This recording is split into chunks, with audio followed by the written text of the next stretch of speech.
The rain fell in sheets, cold and relentless, as if the sky itself wept for a boy who wasn't dead. Elias Carter stood at the edge of the cemetery, his boots sinking into the mud, watching the crowd gather around a grave meant for him. His heart thundered, not with fear, but with a fire that had been kindled in the ashes of his old life. 2 years ago, Elias had been a preacher's son in the small town of Willow Creek, Ohio, where the Bible was law and love came with conditions. At 17, he'd made the mistake of trusting his parents with his truth. He was gay.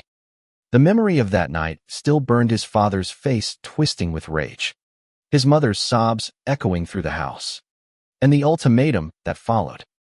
Leave, or we'll make you leave, his father had said, voice like steel. Elias chose to leave, carrying nothing but a backpack and the weight of his family's rejection. Now, at 19, he stood taller, his dark curls damp against his forehead, his leather jacket a shield against the world. Beside him was Julian Navarro, the man who'd become his anchor in a storm-tossed life.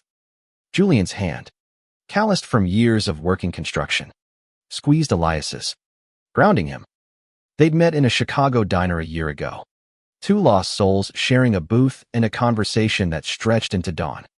Julian, with his warm brown eyes and quiet strength, had given Elias something he hadn't known he needed, a reason to keep going. The funeral was his parents' doing. They'd declared him dead, not literally, but in every way that mattered. The church bulletin had announced it, Elias Carter, taken by sin, lost to God. They'd held this sham of a service to bury their shame, to erase the son who dared to love differently. Elias had learned about it from a cousin's hesitant text, and something inside him snapped. He wasn't dead. He was here, alive, and he would make them see it.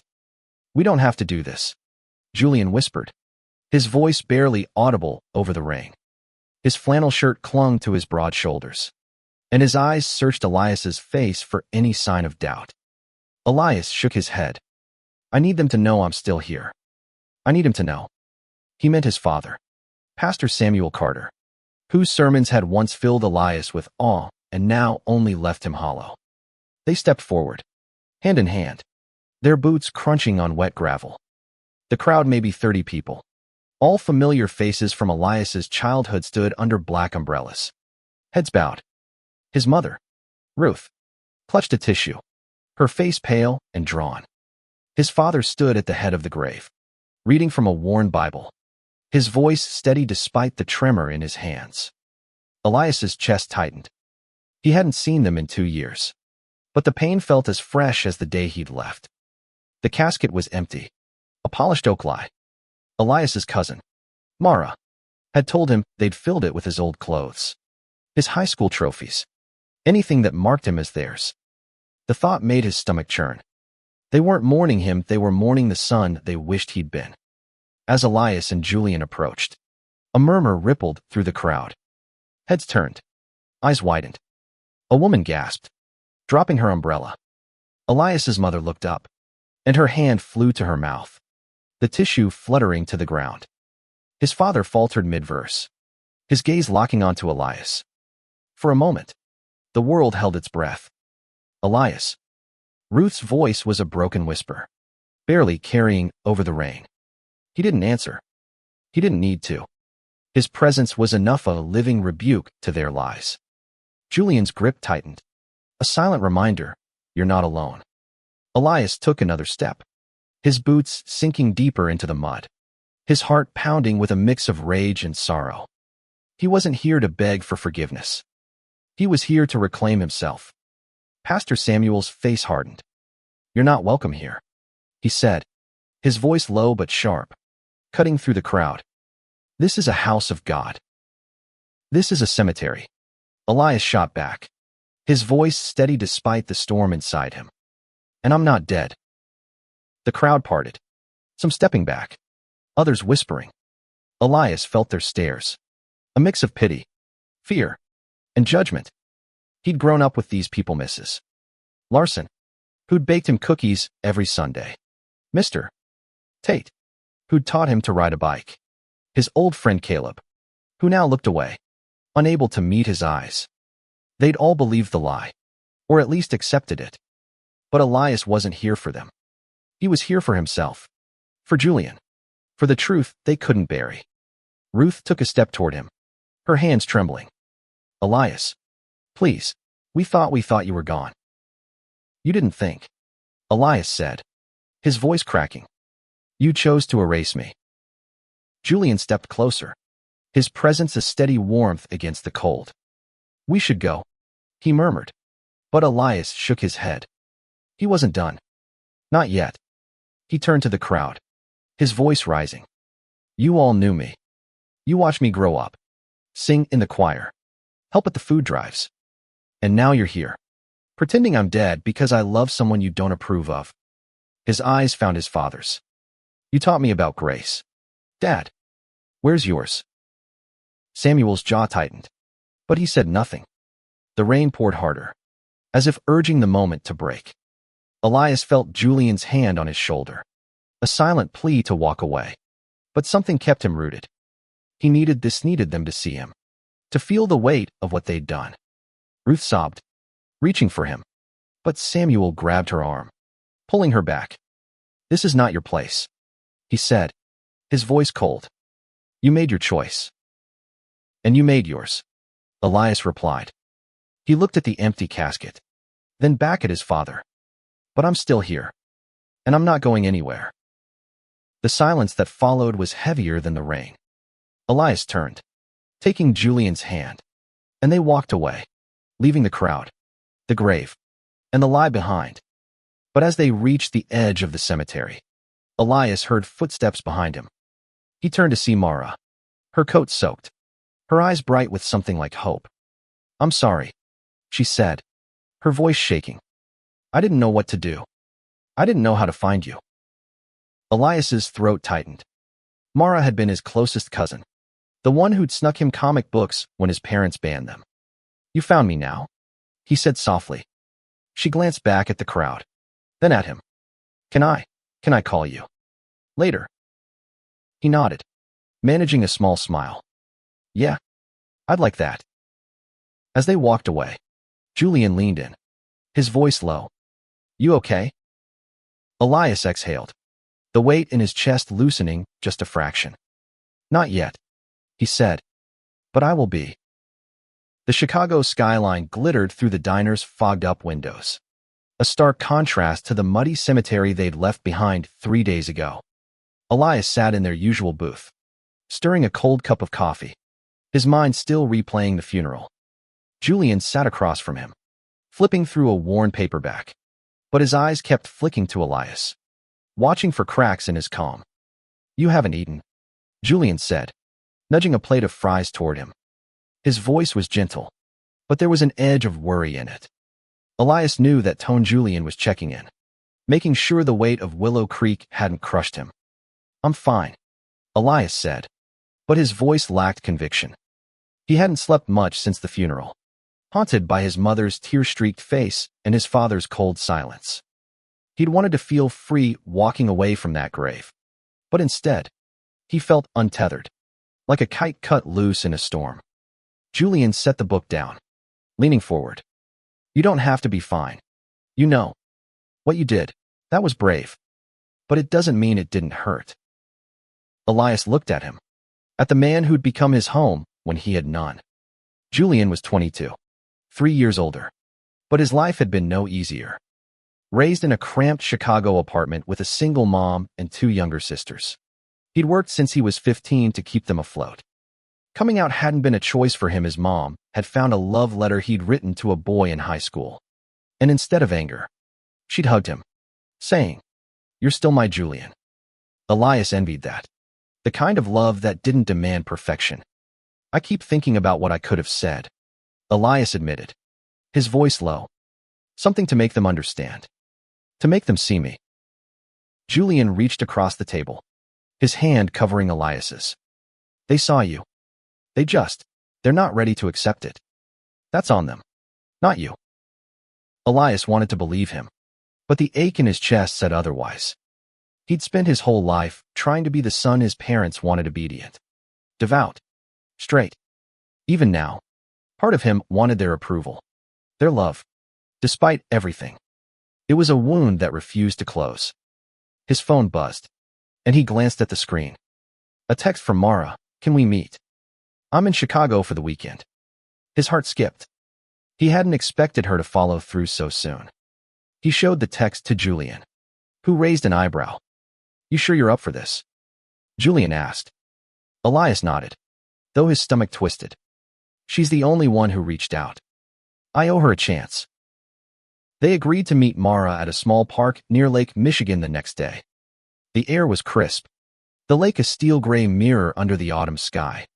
Mara was already there when they arrived, sitting on a bench, her auburn hair tucked into a beanie. She stood as they approached, her smile hesitant but warm. Elias, she said, pulling him into a hug. God, I missed you. He hugged her back, the familiarity of her embrace pulling him back to childhood summers spent chasing fireflies and sneaking popsicles. Missed you too, he said, his voice thick. Mara's eyes flicked to Julian, and she extended a hand. You must be Julian.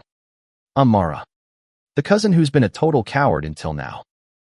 Julian shook her hand, his smile easy. You're here now? That's what counts. They sat on the bench, the lake stretching out before them. Mara fidgeted with her scarf, her breath visible in the cold air. I should have done more, she said finally. When they kicked you out, I wanted to say something, but I was scared. Of your dad, of the church, of everything. Elias nodded, his throat tight. I get it. He's intense. That's putting it mildly, Mara said with a bitter laugh. He's been preaching about saving you since you left. Like you're some lost soul he can fix with enough sermons. Elias's jaw clenched. He can't fix what isn't broken. Mara's eyes softened. I know. And I'm sorry I didn't say that sooner. I want to be in your life again. If you'll let me. Julian squeezed Elias's knee under the table, a silent encouragement. Elias took a deep breath. I'd like that, he said. But it's not going to be easy. I'm not the kid you knew. I don't expect you to be, Mara said. I just want to know who you are now. They talked for hours, the conversation weaving through memories and apologies, laughter and pain. Mara told them about her life college in Columbus, a girlfriend she was too scared to tell her parents about, the weight of living in Willow Creek's shadow. Elias shared pieces of his new life in Chicago, a diner where he worked, the tiny apartment he and Julian shared, the freedom of being himself, even when it hurt. As the sun dipped below the horizon, Mara hugged them both goodbye, promising to call soon. Elias watched her go, feeling a spark of hope he hadn't expected. Maybe not all of his past was lost. Maybe some bridges could be rebuilt. Back at their apartment, Julian pulled Elias into his arms, kissing his forehead. You did good today, he murmured. Elias leaned into him, letting the warmth of Julian's embrace chase away the cold. I'm trying, he said. For us. Julian smiled, his eyes bright. That's all I need. But as they settled into bed that night, Elias's phone buzzed again. This time, it was an email from his mother. His heart stopped as he opened it. Elias, we need to talk. Please come home. Mom. The email sat like a stone in Elias's chest for days. He read it over and over, searching for a hidden meaning, a hint of softness in his mother's words. Please come home. It was the first time she'd reached out since he'd left, and it felt like a lifeline thrown across a chasm. But he didn't trust it. Not yet. Julian noticed the change in him. The way Elias's gaze drifted during dinner. The way he'd stare at his phone as if it might bite. You gonna respond? Julian asked one evening, chopping vegetables for a stew in their cramped kitchen. The scent of garlic and thyme filled the air, a small comfort against the tension. I don't know, Elias admitted, leaning against the counter. What if it's a trap? What if she just wants to drag me back to Dad's sermons? Julian set the knife down, wiping his hands on a dish towel. Or what if she's starting to see you? Really see you? Elias snorted, but the sound was hollow. You didn't see her at the funeral. She looked like she was mourning a ghost. Julian stepped closer, his hands resting on Elias's shoulders. Maybe she was. But ghosts don't walk into their own funerals. You shook her world. Elias. Give her a chance to catch up. Elias wanted to argue, to cling to the armor of his anger. But Julian's steady gaze softened him. Fine, he said. I'll write back. But I'm not going back to Willow Creek. Not yet. He drafted the email that night, his fingers hesitating over the keys. Mom, I'm not coming home. If you want to talk, you can come to Chicago. I'm living my life here, and I'm not hiding anymore. Elias. He hit send before he could second-guess himself, his heart racing like he'd just jumped off a cliff. 2 days later, Ruth replied, I'll be in Chicago next week. Can we meet? Just you and me. Elias showed the email to Julian, who nodded approvingly. Just you and her, Julian said. That's a start. They met at a small coffee shop in Wicker Park, a place with exposed brick walls and the hum of indie music. Elias arrived early, his nerves jangling like loose change. When Ruth walked in, she looked smaller than he remembered, her graying hair pulled back, her eyes scanning the room until they landed on him. She froze, then offered a tentative smile. Elias, she said, sitting across from him. Her hands fidgeted with her purse, and he noticed the absence of her wedding ring. That was new. Mom, he said, his voice guarded. You came. I had to, she said softly. After the funeral, I couldn't stop thinking about you. About what we did. Elias's jaw tightened. You mean declaring me dead? She flinched, her eyes glistening. It was your father's idea. He said it was the only way to move on. But I didn't want to move on. I wanted my son. Then why didn't you stop him? Elias's voice was sharp, cutting through the hum of the coffee shop. Why didn't you fight for me? Ruth's hands trembled as she reached for her coffee, then pulled back. I was scared. Of him. Of the church. Of what it would mean to stand up. I've spent my whole life following his rules. Elias. I didn't know how to break them. Elias wanted to snap back, to let the anger pour out, but something in her voice stopped him. It was the same fear he'd felt at 17, standing in their living room, waiting for their verdict. And now? He asked. What's changed? You, she said, her voice breaking.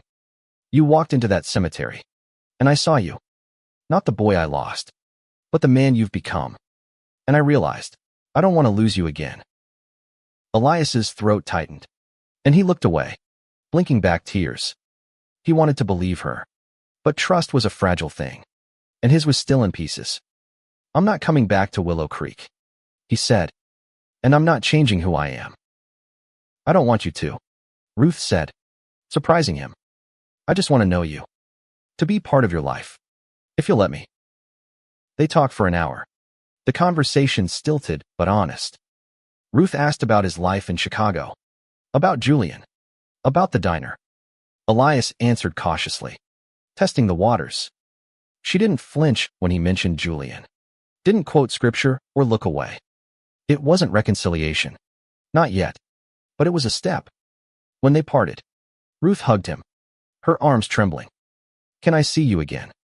She asked. Maybe, Elias said, his voice soft. Let's start slow. Back at the apartment, Julian was waiting, sprawled on the couch with a beer. How'd it go? He asked, sitting up. Elias sank beside him, exhaling. She's trying.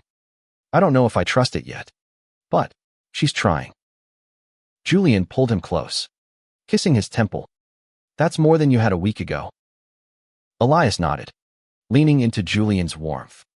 For the first time in days, he felt a flicker of peace. But as he drifted to sleep that night, a new email arrived, this time from his father. Elias, we need to talk. Come to Willow Creek.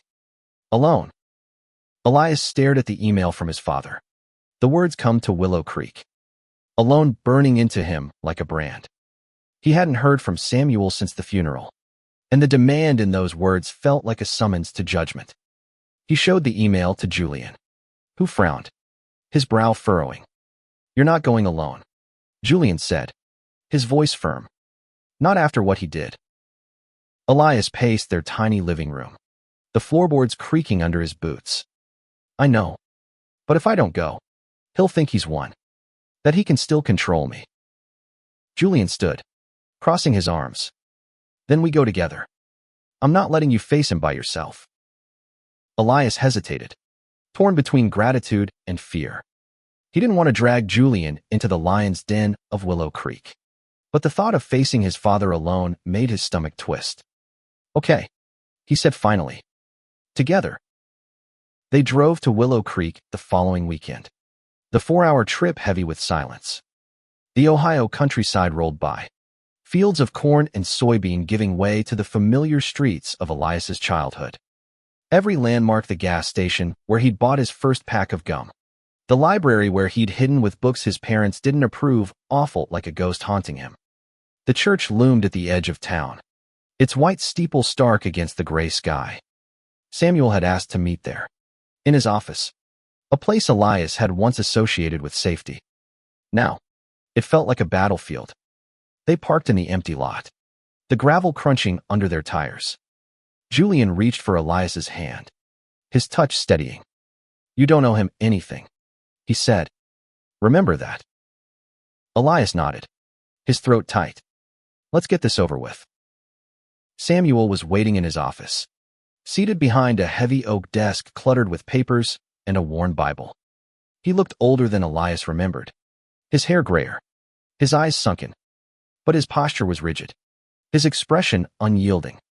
"Elias," Samuel said, his voice clipped.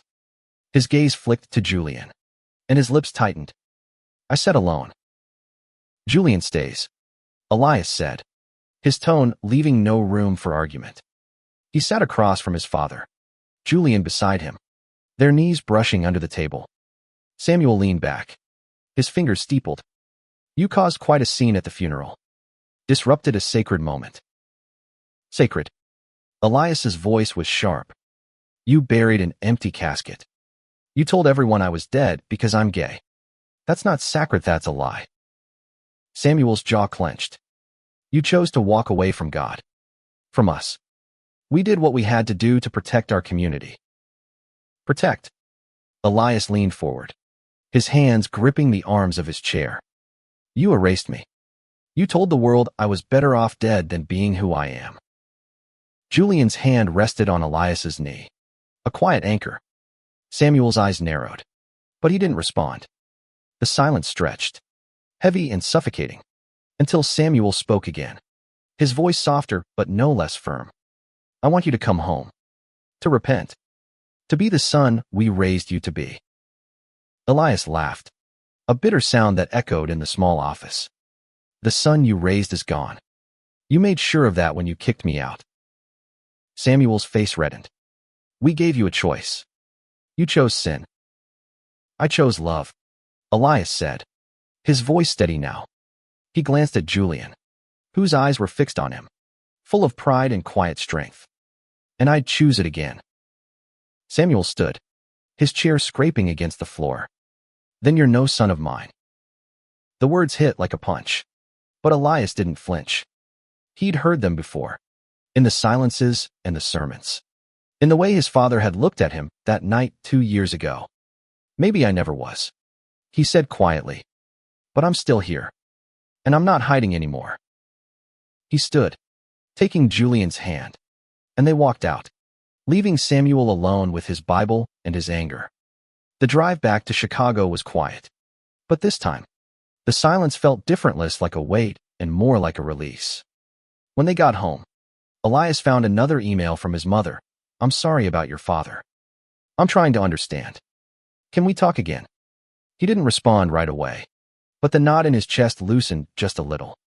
Maybe there was hope for her. Maybe not for his father, but for her. That night, Julian cooked dinner spaghetti with homemade sauce, a recipe from his mom. They ate on the couch, their legs tangled together, the TV playing softly in the background. "You were incredible today," Julian said, his voice warm. Elias smiled, leaning into him. I had you with me. That's what made it possible. Julian kissed him, slow and soft, and for the first time in weeks, Elias felt like he could breathe. Winter settled over Chicago, blanketing the city in snow and a quiet that felt both peaceful and heavy. Elias and Julian's life fell into a rhythm work at the diner. Nights curled up in their apartment, stolen moments of laughter and love. But the shadow of Willow Creek lingered, a bruise that hadn't fully healed. Elias met with Mara again, this time at a bookstore cafe, where they spent hours browsing and talking. She'd come out to her parents about her girlfriend, and though they hadn't disowned her, the tension at home was palpable. They keep saying they're praying for me, Mara said, rolling her eyes, like I'm a project they can fix.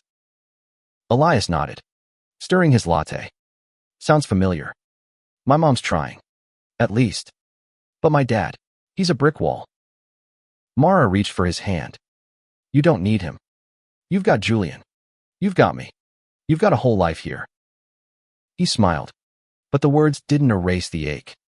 He wanted his family, wanted the parents he'd once believed loved him unconditionally. Every email from his mother felt like a step toward something, but his father's silence was a wall he couldn't climb. One evening, as Elias and Julian walked home from the diner, snow crunching under their boots, Julian stopped suddenly. Marry me, he said, his breath visible in the cold air. Elias froze, his heart racing. What? Julian grinned, his eyes bright under the streetlights. I'm serious. I love you, Elias. I want to build a life with you, no matter what anyone else says. Elias laughed, a sound that felt like sunlight breaking through clouds. You're proposing in the middle of a snowstorm. Best time for it, Julian said, pulling him close. Say yes. Yes, Elias said, his voice thick with emotion. They kissed, snowflakes catching in their hair, and for a moment, the world felt right. They planned a small ceremony. Just them, Mara, and a few friends from the diner. Elias sent an invitation to his mother, not expecting her to come. To his surprise, she replied, I'll be there. I want to see you happy. The wedding was held in a community center, decorated with fairy lights and secondhand flowers. Mara was Elias's best woman, her girlfriend at her side, both beaming. Ruth arrived alone, her eyes red but her smile genuine. She hugged Elias, then Julian, whispering, Take care of him. I will, Julian promised, his hand never leaving Elias's. The ceremony was simple, their vows raw and honest. Elias promised to fight for their love, no matter the cost. Julian promised to be his home, always. When they kissed, the small crowd cheered, and Elias felt a weight lift, like he'd finally stepped out of the shadow of his past. But the joy was tempered by his father's absence. Ruth had told him Samuel refused to come, calling the wedding a sin. Elias had expected it, but the sting was still sharp. He pushed it aside, focusing on Julian, on the life they were building. After the wedding, Ruth stayed for a week, visiting their apartment, meeting their friends. She was quiet at first, unsure, but she listened when Elias talked about his life, his dreams. One night, over dinner, she said, I'm proud of you, Elias. I know I haven't said it enough, but I am. Elias's eyes stung, and he reached for her hand. Thanks, Mom. When she left, she promised to keep in touch, and for the first time, Elias believed her. But as winter deepened, a new challenge emerged. Julian's mom, Rosa, was diagnosed with cancer. The news hit like a freight train, and Elias watched Julian struggle to balance work, hospital visits, and caring for his sisters. I don't know how to do this, Julian admitted one night, his voice raw. They were in bed, the city quiet outside their window. You don't have to do it alone, Elias said, pulling him close. We're in this together. Spring brought new life to Chicago, but the shadow of Rosa's illness hung over Elias and Julian. They spent their days juggling work and hospital visits, their nights holding each other, trying to find strength in the quiet moments. Rosa was a fighter. Her humor sharp, even as chemo weakened her. But the prognosis was uncertain. Elias took on extra shifts at the diner to help cover medical bills, while Julian threw himself into caring for his sisters, Mia and Sophia. The girls, 15 and 12, were struggling, their world upended by their mother's illness. Elias became their anchor, cooking meals, helping with homework, and listening when they needed to talk. One afternoon, as Elias helped Sophia with her math homework, she looked up at him, her eyes wide. "Are you and Julian gonna leave us if she doesn't make it?" Elias's heart clenched. He knelt beside her, meeting her gaze. "No way. We're family now. Okay. We're not going anywhere." Sophia nodded, her lip trembling, and hugged him tightly. Elias held her, feeling the weight of his promise.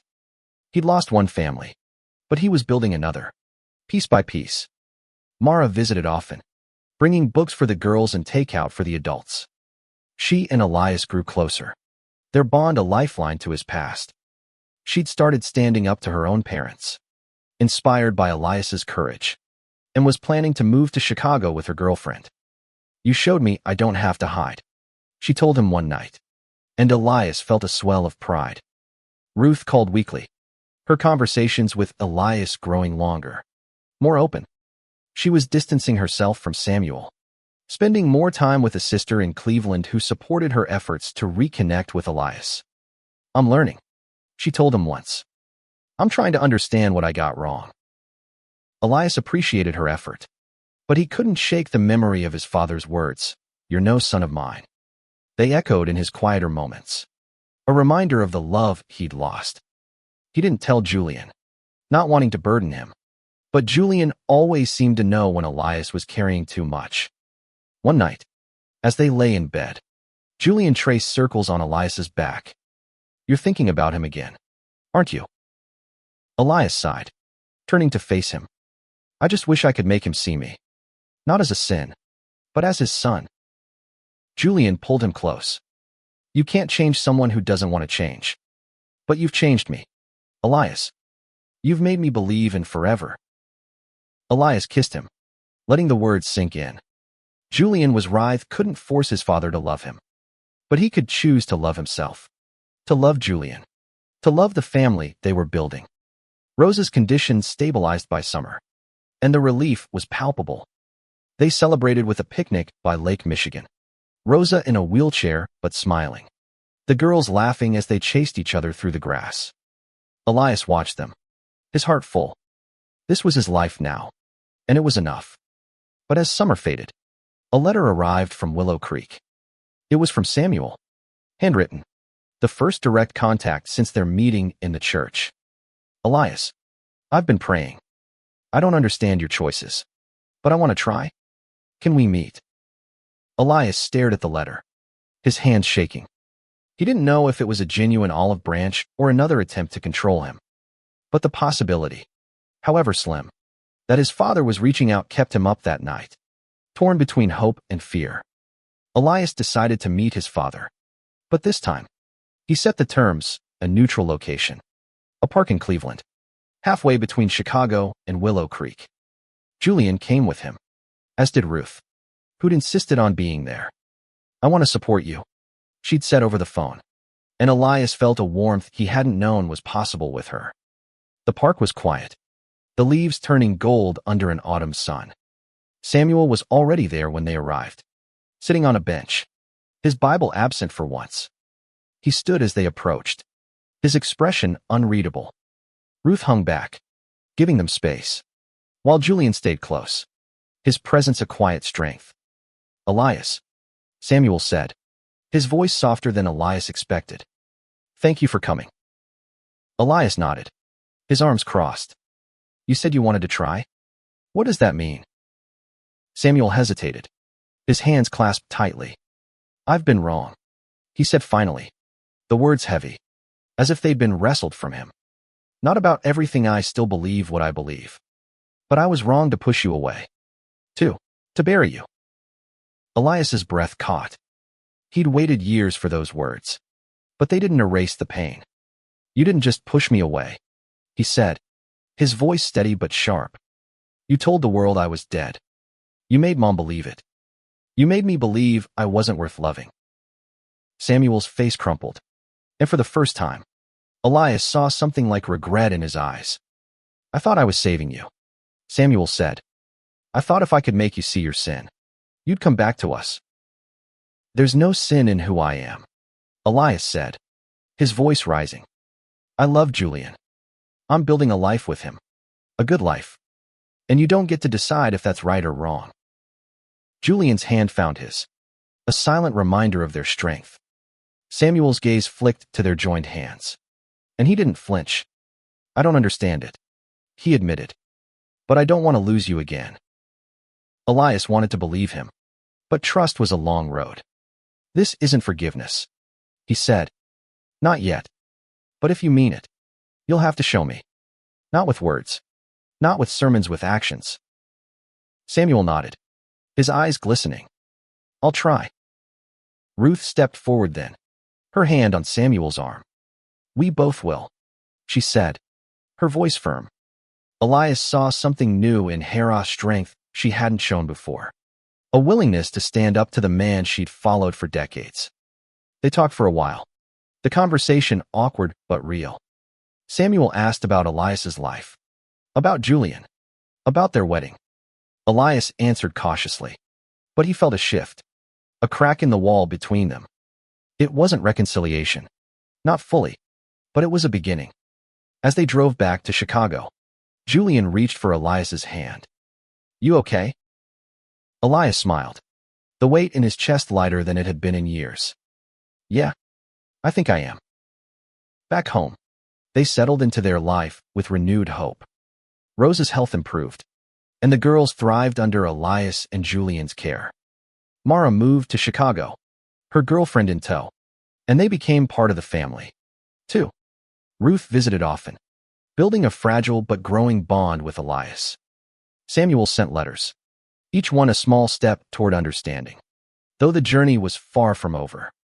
One night, as Elias and Julian sat on their balcony, watching the city lights, Elias felt a peace he hadn't known was possible. He'd walked into his own funeral to reclaim his life, and now, he was living it fully, unapologetically, surrounded by love. Thank you, he said, leaning against Julian's shoulder. For what? Julian asked, his arm wrapping around Elias. For being my home, Elias said, his voice soft but sure. Julian kissed him, the city humming below them, and Elias knew, no matter what came next, they'd face it together. The past couldn't be undone, but the future was theirs to build, and it was enough.